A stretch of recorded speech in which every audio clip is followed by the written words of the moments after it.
Bagi suami yang hendak mentalak istrinya, hendaklah ia berakal balik, bukan karena dipaksa oleh pihak lain. Misalkan dari mertua nih, gitu ya, ataupun dari orang-orang tertentu ataupun daripada contohnya pelakor-pelakornya gitu, misalkan will ataupun pil.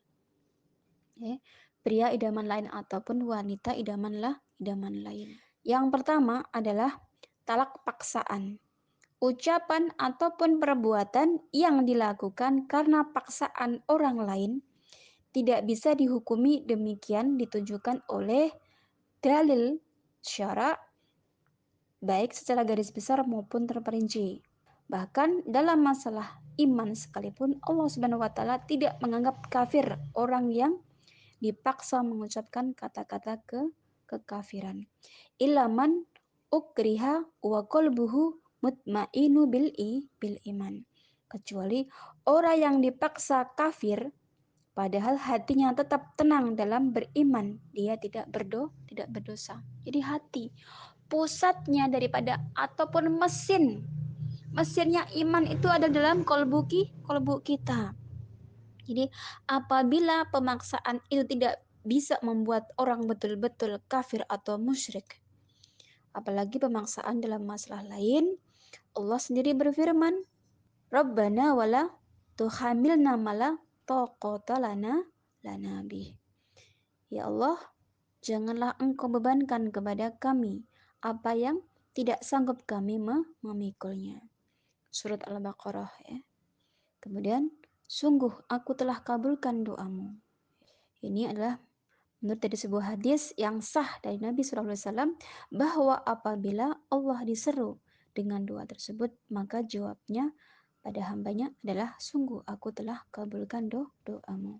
Rufi'an umatil khata wa nisyanu wa mastukrihu alaih. Dimaafkan dari umatku kekeliruannya, kelupaannya, dan perbuatan yang mereka dipaksa melakukannya. Artinya ketika dipaksa untuk talak, contohnya misalkan dalam kondisi terdesak gitu ya, di depan istrinya dia harus wajib untuk talak misalkan, maka hatinya masih menyimpan daripada keinginan untuk tetap berumah tangga rukun dengan istrinya, maka dimafhum. La talaqo wala ittaqo fi ighlaq. Tidak sah talak maupun memerdekakan budak karena terpaksa. Talak dalam keadaan mabuk. Dalam kondisi mabuk. Talak yang diucapkan seseorang dalam kondisi mabuk menurut daripada fuqaha, para jumhur ulama betul-betul jatuh karena sekalipun waktu itu akalnya tidak normal, namun hal itu dibuatnya sendiri dengan sengaja. Dalam pada itu, ia mengatakan bahwa Sayyidina Utsman tidak memandang sah talak yang keluar dari orang yang mabuk. Maka berkatalah Asy-Syaukani, bila ada orang yang mengatakan bahwa talak yang keluar dari mulut orang yang mabuk itu sah sebagai hukuman baginya, maka hukum dalam hukum syariat sebenarnya telah menetapkan bahwa hukumannya adalah had. Had itu adalah pukulan. Bijarab itu adalah bahasa Arab adalah bijarab ataupun had. Had itu dipukul sebanyak 40 kali.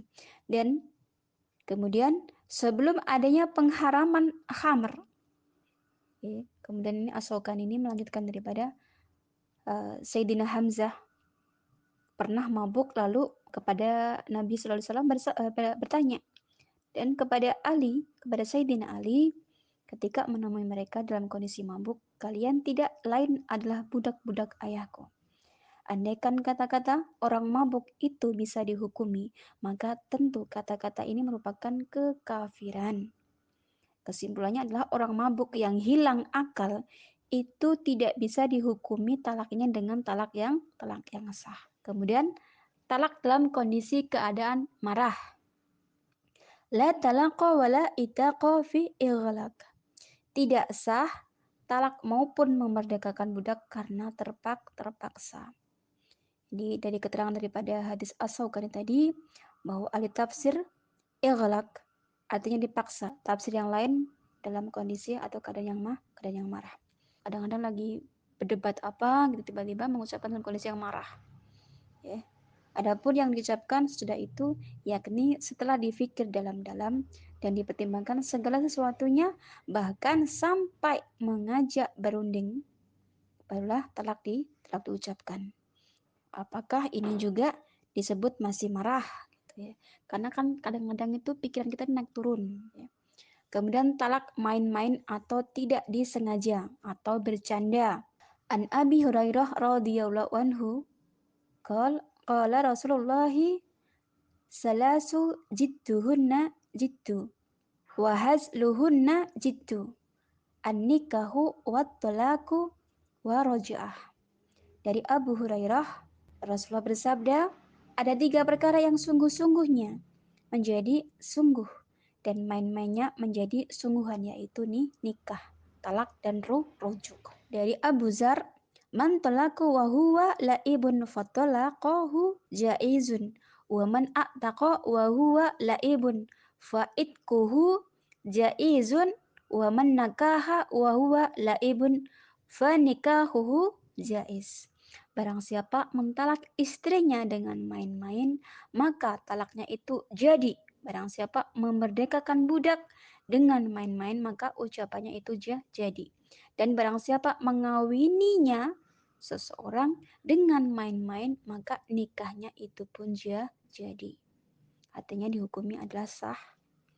Jadi hadis riwayat Abu Razak dengan sanad munqati. Ya. Wa in azzamu talaqa fa innallaha sami'un alim. Dan jika mereka berazam itu apa? Bertetap hati untuk mentalak. Jadi kekeh daripada bahasa Betawi ya. Maka sesungguhnya Allah Maha mendengar lagi Maha mengetahui. Nah, kemudian talak yang berikutnya jenisnya apa? Talak bagi orang-orang yang lalai, lupa, ya. Talak yang keluar dari mulut orang yang lalai maupun lupa adalah seperti talaknya orang yang tergelincir lidah, terbelas lidah, yakni tidak sah. Jadi kalau lalai lupa linglung, itu yang tidak sah.